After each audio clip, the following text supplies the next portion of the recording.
kayong mabuti. May kaibigang engkantada si Barbie.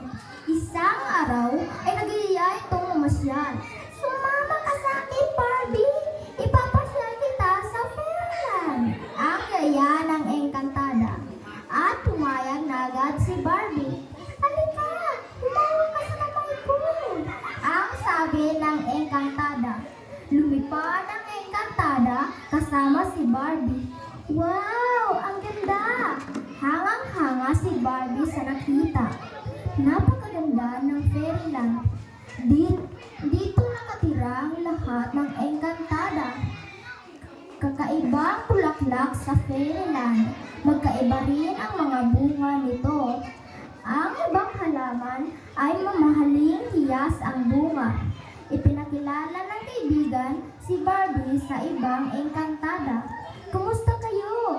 Ang bati ni Barbie sa kanila.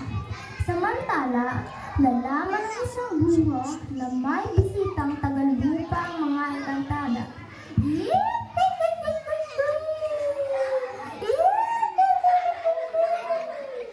Ipapaya ko silang lahat.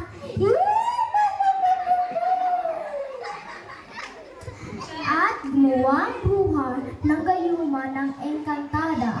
Hindi na sila magsundo kasi magkaiba ang kanilang paniniwala.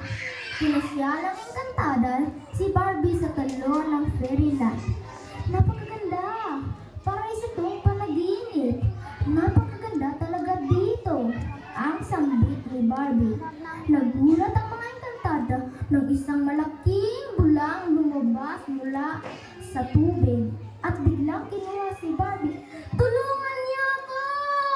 Tulungan niyo ako! Ang takot ng Barbie. Tinangay ng hangin ang bula mula sa kinaroonan niya. Tulong! Tulong!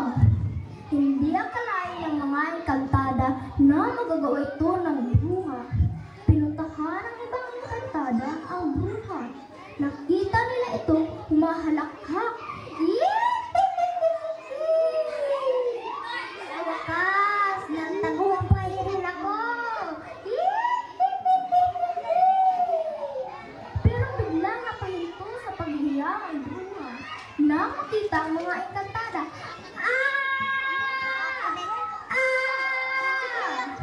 ang sigaw ng bruha. Pinarusahan nila ang bruha.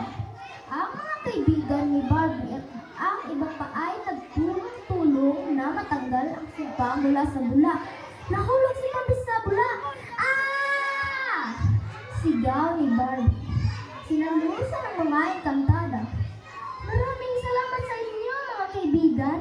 Iniligtas niyo ako. Humingi na rin ng paumanhin ang mga engkantada sa nangyari. Samantala, ay tuluyang pinalayas ang buha sa Fairyland. Nagpasalamat si Barbie sa kaniyang mga kaibigan. Malaking pasasalamat niya sa mga ito. At yun ang hindi niya malilimutang karanasan ni Barbie sa Fairyland. At doon